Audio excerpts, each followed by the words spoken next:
we give you thanks that Debbie Cook had gotten out of being stuck at home, and we're glad about that, and we ask you to continue to be with her as she deals with her challenges and pain.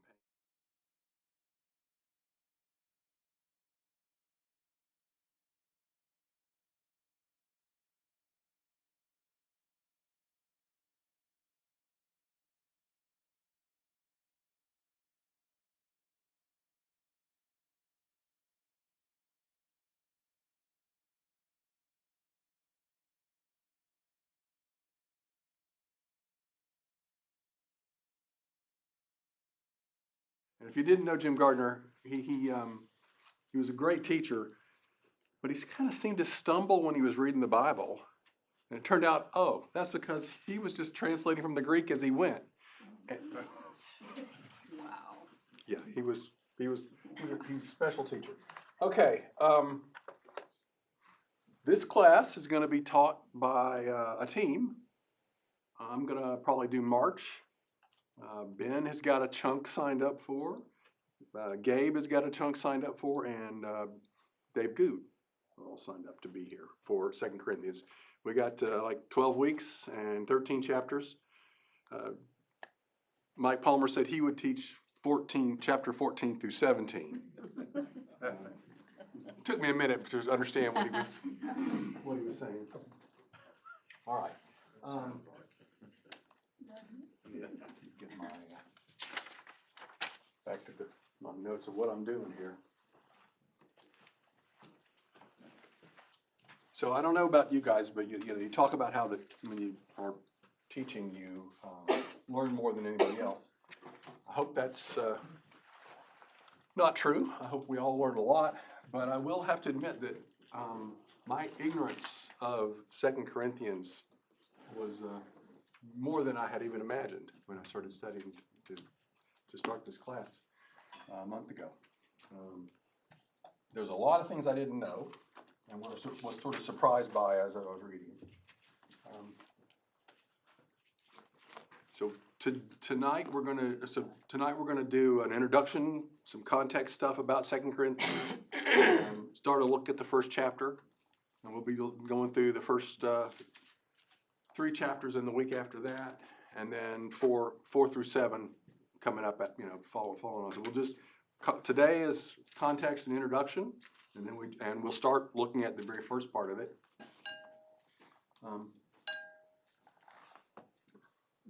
But that's the plan. Probably what's been written about the Corinthian church, whether it was in Acts or 1 Corinthians or 2 Corinthians, is as much as we know about any church in the Bible. More, probably. But the scary thing is, that's not a lot. There's a lot. There's two whole epistles, but have you ever courted by mail?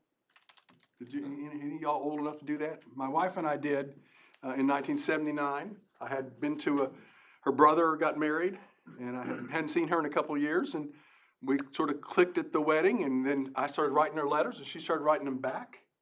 And then at some point, her sister, who knew me, said, "You don't know him at all. What are you doing writing him like that? You better find out more than you're just trading love letters with."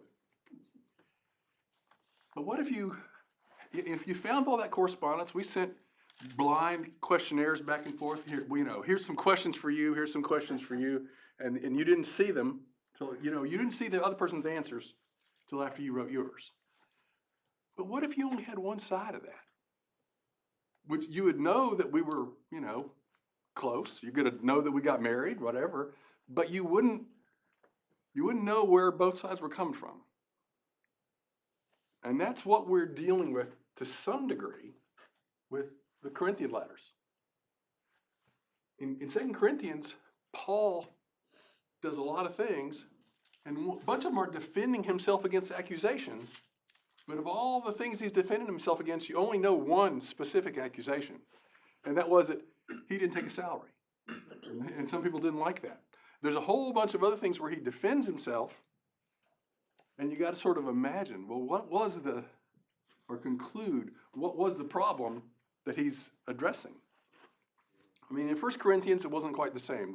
He said, look, you got divisions. I hear about the divisions. I hear about the immorality. In 2 Corinthians, he doesn't talk as much about what he's heard. He just defends himself, defends his ministry, and also gives some really powerful teaching on how God's strength works through us in our weakness. And says that's true, was true for him, and he says it's true for us today, 2,000 years later. At least I think it's true. Okay, so that's the start of the lesson. So I got some questions for you guys as we get going, just to see, just if you're as ignorant as I was when I started. So, where is Corinth? What country is it in? Greece. All right, y'all are on a roll. In the first century, was it a Greek city? That's not a trick question. So okay, so yeah, was it a Greek city? One of the things that I ran into when I was studying is that, okay, Corinth was founded probably in the 8th or 9th century BC in Greece by Greeks. And then 600 years later, after a long history and all sorts of great stuff, and it was considered one of the jewels of the cities in the, fighting the Persians, doing all sorts of things. They were conquered by Rome, and they didn't behave well by the Roman standards. And a Roman general named Mummius in 156 BC, so 100 years, almost 200 years before when Paul was there, and Paul was working in Corinth, he either killed everybody or took them slaves and took them out of the city. The city lay fallow for almost 100 years. Nobody there except animals. And then another famous, Mummius wasn't exactly a famous Roman, but another famous Roman named Julius Caesar, in the year 44 BC, founded a Roman colony in the ruins of ancient Corinth. And the Romans, when they founded colonies, usually they put their 40-year-old soldiers, if you'd done your 20 basically, or other people who were very loyal it was a way to place loyal people there in an area where they were wanting to take over and control, which is what they were doing in Greece. So, but Julius Caesar changed it up a little bit. He put a bunch of freedmen, in other words, people who had been slaves and were freed, not soldiers. Soldiers are a lot of them citizens of Rome. A lot of these people weren't even citizens of Rome, but he took them and put them to start a colony there in Corinth. So that's 44 BC. 56 AD or 50-ish AD is when we're going to be talking about what's going on with Paul in Corinth and the people he's writing to there. So that's 100 years. It was more a Roman and an Asian city than a Greek city at that point. It was, people spoke Greek, some of them, but they were Romans. And what else do we know? What else do you know about Corinth? So that was stuff I didn't know. But what do we know about Corinth? Good reputation, Corinth? Why not? Well, they often say if you've got a port in the city, you can have a lot of rough people and a lot of strange influences come in. Corinth was 2 ports. Let me see if I can make some of the AV stuff work here. Corinth's on a little spit of land that connects the Grecian mainland with the biggest island in Greece. The island that had Sparta and a bunch of other cities on it. Corinth is on a little 4 to 10 mile wide piece of land that runs between that island and the rest of Greece. So it's got one sea on one side of Corinth, a different sea on the other side, And across the 10 miles wide that Corinth is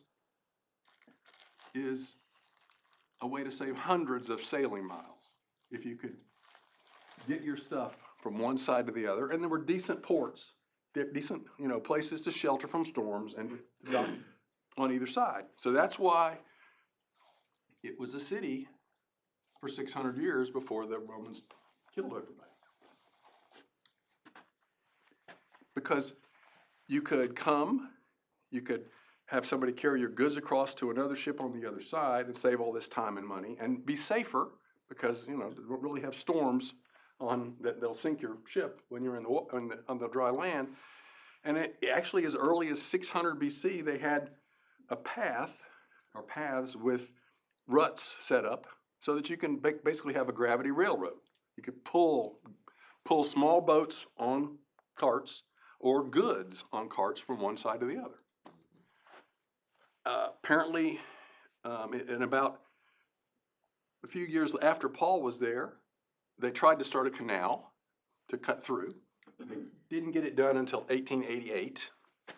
And I didn't know there was a canal until I got a video of a daughter bungee jumping off the canal when she was in Greece. And that was not a good moment for us. You're doing what? But so Corinth, because of that trade, a lot of money came to Corinth. It became a financial center. It was a financial center before the Romans destroyed it. It was a financial center after a few years after Julius Caesar refounded it. A lot of money was made. You had people from two different directions coming. So you had two different kinds of sailors basically coming, and you had people from all over the empire coming to make the Republic, the empire by the time it was founded, coming to make their fortune, to do banking, to do trade, and you had all sorts of different religions and different moralities, let's just say it, right? People coming to it with different ideas about what's proper behavior. So that's the background. So how Corinth got to be what it was like when Paul started 1 Corinthians. When Paul. So okay, next question: how did Paul come to start at Corinth? How did he? What did he do when he got there? Do you guys remember from? Billy assures me he taught 1 Corinthians less than 2 years ago, but maybe not on Wednesday night. What do you remember about 1 Corinthians? How did it get started? He left there from Athens, right? Yeah, he got run out of Athens. Yeah. Oh wait, was it? Yeah. And he got there. It was very early 50s AD. Something to know is that in 49 AD, the Emperor of Rome, there was a big problem with this guy named Christus, which could be for Christ, in Rome. And the Emperor of Rome, and it was amongst all the Jews getting upset, Jews and Christians having issues. And he said, all the Jews kicked out of Rome now. And that's what they did. So when Paul got to Corinth, who did he meet up with? Aquila and Priscilla, who were tent makers and business people, who were there. So he came to Corinth, and that's how he started. So now we're to Paul's first visit to Corinth. He's there to do what? What does he try first? Huh? Synagogue? Yeah, he goes to the synagogue. And he gets some traction. He gets eventually booted out of the synagogue, but when he gets booted out, the former president of the synagogue comes with him. So, but he shakes his clothes out and he goes to work with the God-fearers and the Gentiles and takes some of those Jewish converts with him. But he's there for how long? Year and a half. Eventually, there's a stink the new head of the synagogue tries to run him out of town, tries to get him beaten up, executed. Takes him to the, okay, one other thing. Corinth was a big deal commercially. It was also the capital of the Roman state or the Roman province of Achaia, which is basically southern Greece. And so they took Paul to what was his title? Proconsul, the proconsul. And basically, proconsul heard all this stuff and he said, you know, guys, if you've been accusing this guy of killing somebody or stealing something or breaking things, then I'll be fine. But this is all just your religious stuff. Go away. Leave me alone. So that proconsul was not giving Paul and the Christians any trouble. However, he only had a 2-year term as proconsul. So Paul stayed for a long time after that, it says, but then he left. And a lot of the commentators, at least the 2 or 3 that I shouldn't say a lot, the ones that I looked at, said, hey, he figured he was, you know, he thought this is a good time to leave is before the new proconsul comes in, before the Jews try again to get me killed. I'll just get out of town. Now, I don't know if that's how it worked, but they're saying that, you know, August of 52 is when Paul left. Don't know. That part I don't know, but it isn't crazy, knowing what we know about Roman politics. All right, so we are up to Paul leaving Corinth after, let me just get this thing going here. I have 2 slides total. So we're up to Paul leaving Corinth. He hasn't written 1 Corinthians yet, right? He certainly hasn't written 2 Corinthians yet. But he's leaving Corinth to go to Ephesus, or Macedonia and then Ephesus. Come on.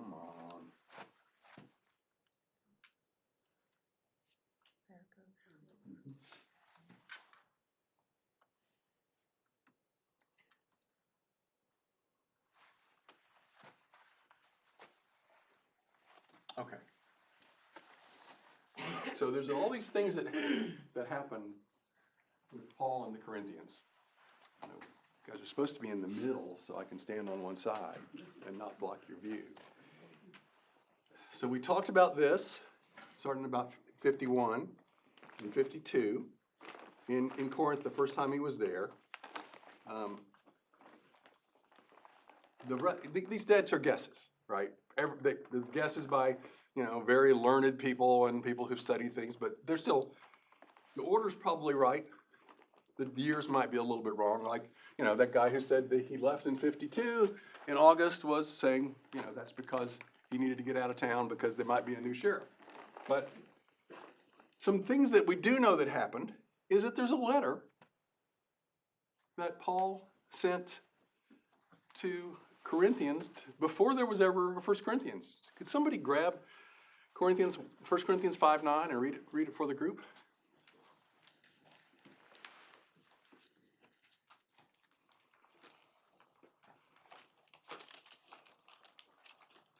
The reason we know there's a letter is because in 1 Corinthians, he says there was. I wrote to you in my letter not to associate with sexually immoral people. Right, so he's saying, this is in 1 Corinthians, he's saying, hey, I already wrote to you about this stuff. Right? So there was a letter, we don't know what it said, we don't know what they did with it, except that he needed to send them 1 Corinthians, talking about immorality.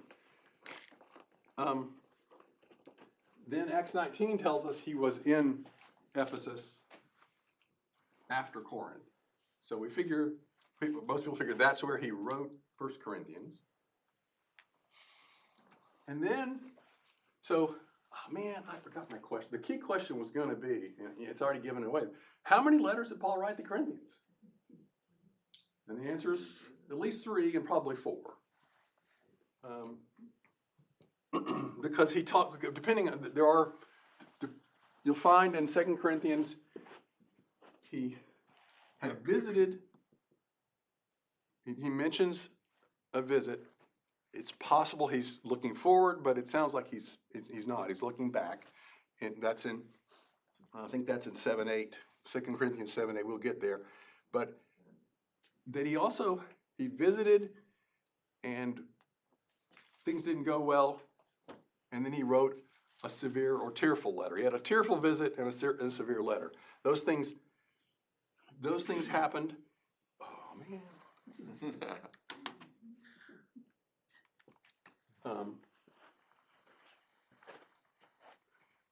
And then he's in Ephesus, and these things have taken place.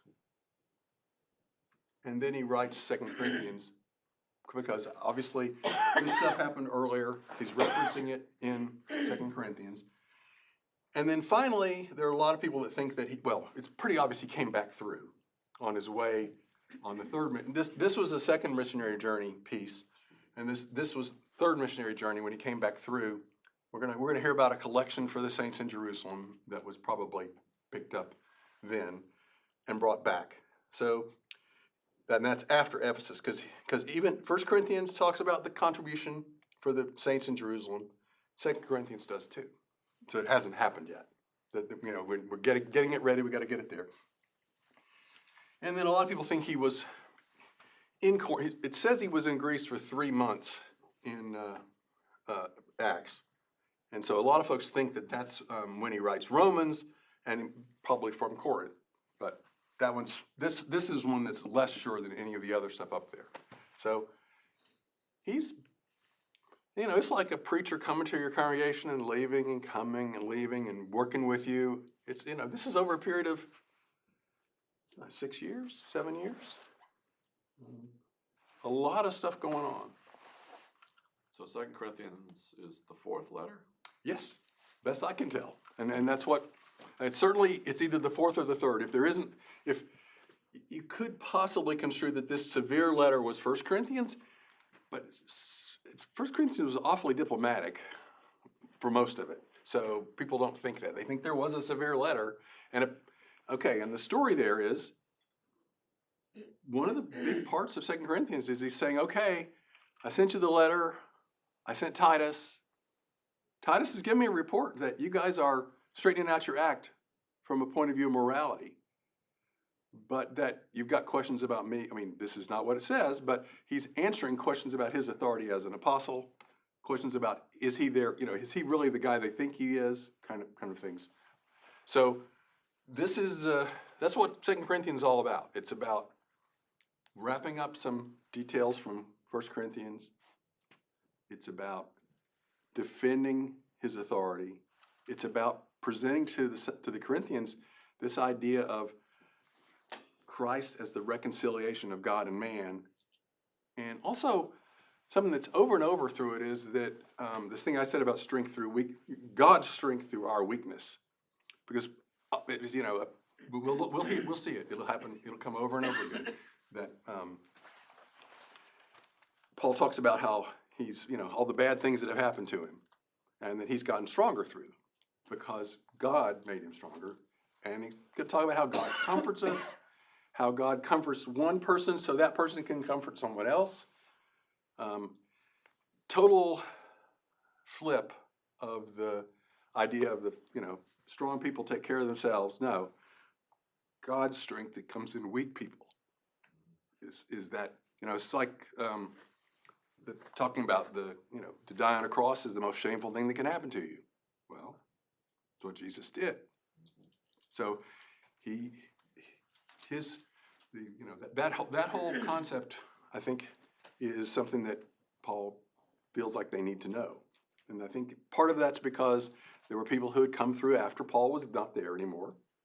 In fact, actually, Paul sent Apollos there, or much earlier, up in the earlier in the time frame, and said, "Hey, go keep going, water what I planted." And that's when, in 1 Corinthians, they talk about some say I'm of Apollos, some say I'm of Paul, some say I'm of Peter. And that is just the way humans roll, right? We don't see things to the heart necessarily. We see We see what we want to see and what we think is the right thing to look at. So, okay, enough of my philosophy. Let's go back to 1 Corinthians, 2 Corinthians, I'm sorry.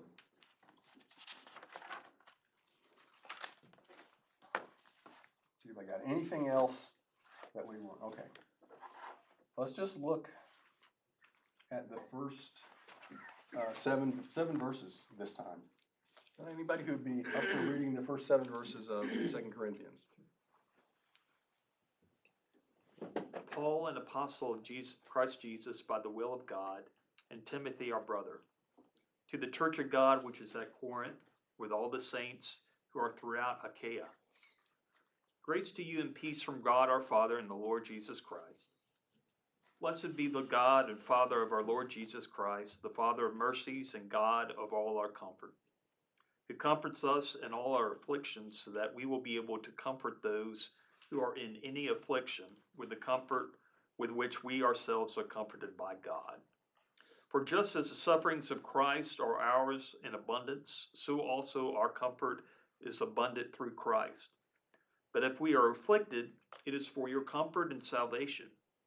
Or if we are comforted, it is for your comfort, which is effective in the patient enduring of the same sufferings which we also suffer. And our hope for you is firmly grounded, knowing that as you are sharers of our sufferings, so also you are sharers of our comfort. Thanks, Nathan. Let's just look at the first 2 verses for a moment. Is there anything out of the ordinary there from a Pauline letter? No. This is the way they usually start. I mean, you can say, well, some of them are longer, some of them are shorter, but they do the same things. He says who's writing it. He tells you who it's to, and he says grace and peace to you. The grace and peace is almost always there.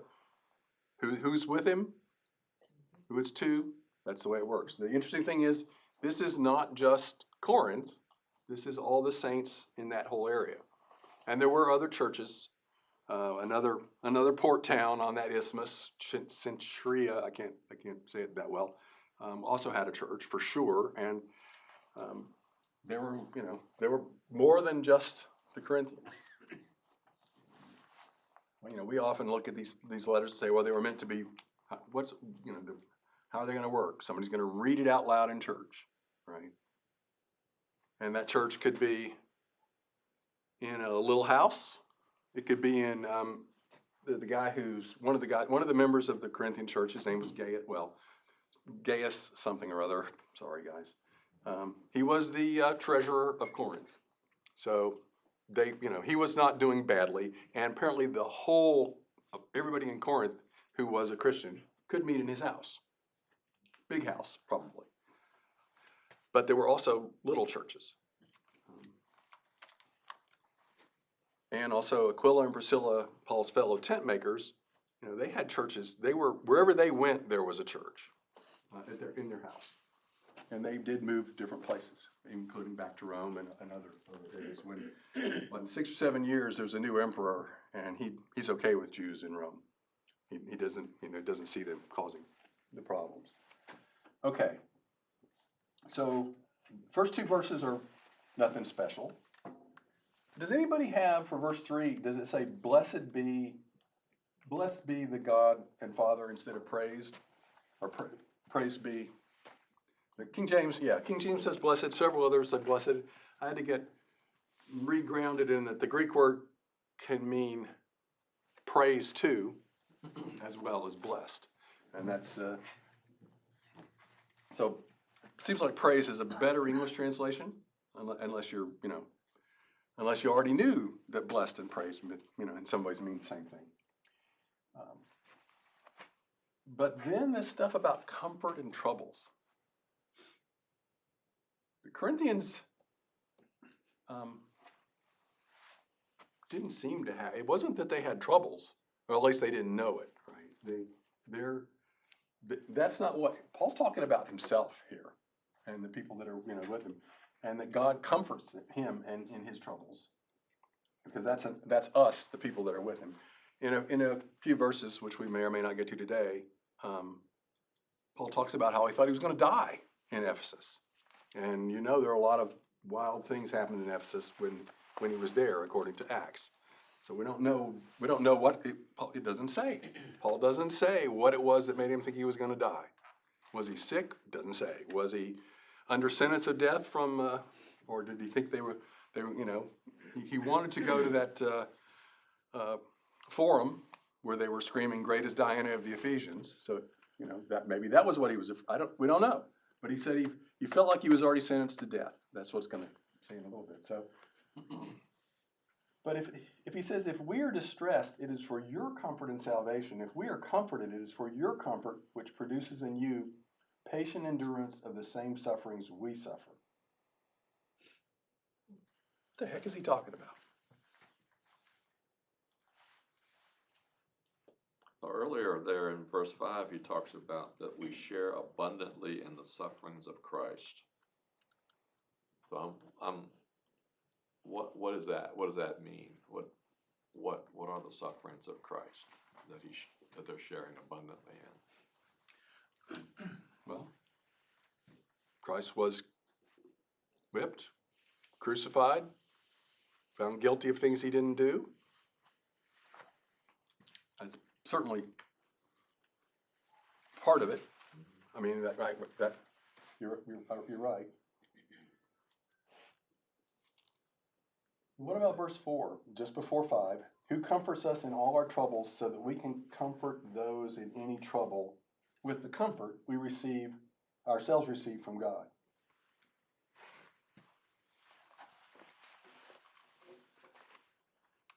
So,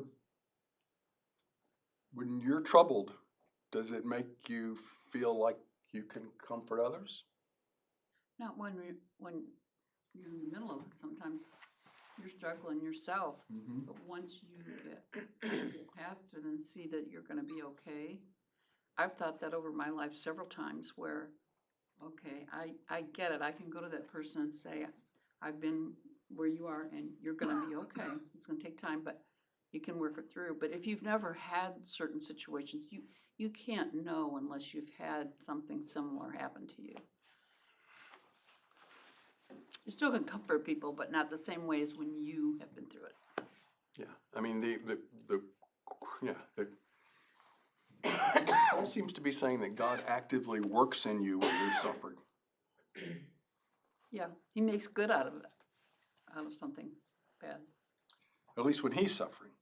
And I think he's also saying that's the same is true for us. That's probably the most challenging theological thing in 2 Corinthians. It's here, it's over, like I said, over and over again, that God's strength shows up on the stage when we're at our weakest. And we're always weak compared to him, but still. Isn't there a verse, maybe it is in 2 Corinthians, the one that says, I'm at my strongest when I'm at my weakest. In other words, we can be filled with the Spirit when we're down and empty. He can fill us again, Yeah. I mean, that is there. It's not. I mean, it's very close to exactly what you said. We're going to have it happen a number of times. One guy that I read talks about it as an upside down relationship from a human point of view. That when we're strong, or when we think we're strong, that's not when God is strong. This is something that Paul's going to be dealing with because it appears that over and over again, they're saying to him, hey, look, all these bad things happen to you. You must not be that special. God must not really be with you. I mean, that's not, like I said, I'm just looking at what he's coming back with and saying that must be, something like that must have been said. People come through and say, look, Paul's kind of a loser. Mm-hmm. Look at us. We're special. We're not losers. You need to do what we say. So Paul's saying, yeah, I'm a loser, God's a winner. All right. We have, Mark, I think, I mean, somewhat human nature, I mean, when your life is good, you know, when you've got a good job, family's going well, your job, you know, everything's. Your kids are going well. healthy. Yeah, I mean, there's this sense of, well, I'm control of that, I don't need God. But when you're down and out, when you're struggling, you know, you look for help, whether it's from God, for other people to sort of fill that gap. And I think that's what he's talking about is, yeah, you may be strong, you know, but it's not you that's filling that strength, it's God. I mean, your true strength is when you lean on God. Yeah. Right, instead of when you think you're strong. I'm with you, yeah. That makes, Yeah, the way you phrased it is probably the wrong way to phrase it. You said when God is weak and when he's strong, God's always strong. It's whether we're dependent on him or not, and that's when we depend on him when we're weak, as Jeremy pointed out. didn't mean to say that. I didn't mean to say that God was ever weak. My bad. Yeah, no, Another issue point, at least to me, is, you know, we're not always weak. Sometimes we're strong. Mhm. And you can say, okay, how are you strong? You know, are you strong situationally as Jeremy was talking about? Or are there times when we are strong spiritually? And that's not in and of ourselves. But because of our faith, our relationship with God, we are strong at that point. And there are other times, and I think certainly there are, when our faith wavers or our situation is difficult for us to face as a Christian. And at that time, perhaps his role in keeping us strong is more evident. And I'm not saying it's greater. I think his strength was always there. always there. But don't get discouraged if you get to a point or points in your life where you are strong, you're weak, you're not as in control of your life, or you're not as in control of your commitment to God, and that wavers a bit. He will strengthen us. He, like I say, he's never weak. He's always there. But I think there are times in each of our lives where we are strong, and that's good. Not where we're proud, and not when we think we have everything under control so that we don't need God. But as Christians, there are times that you and I are strong, and he uses that, and uses us in those times as well. I think, and I also think that Paul's talking about endurance. Yeah. This is the book where he lists all of the things that he didn't, all the ways, he called it, it's called weakness, but he doesn't see it, he sees it as God's strength in him, that he wasn't weak, or God wasn't weak anyway.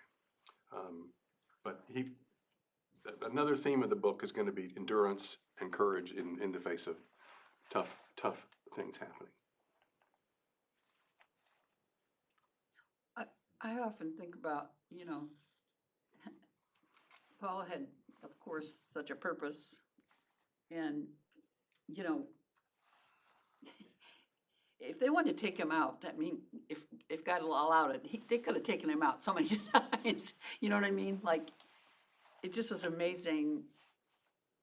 Well, even Jesus, same way, if it was meant to be, they would have taken him out. And Paul talks about it's okay, I'm going to be poured out, that's fine. That's what God wants for me. Yeah, but, okay. So, next week, we're going to pick up right here. I'd like for you guys to, the book's readable in an hour, The next 3 or 4 chapters are readable in 10 minutes. So take 10 minutes, reread it. I don't care how many times you've read it before. Obviously, I had not read it enough before. So take some time, revisit it. Try to think like a Corinthian getting this, what you would have thought about it, and also try to understand where Paul's come from when he was writing it, because we'll be talking about that extensively for the next 11 weeks. You get 5 minutes to talk among yourselves. Thank you. Thank you, guys. Still going.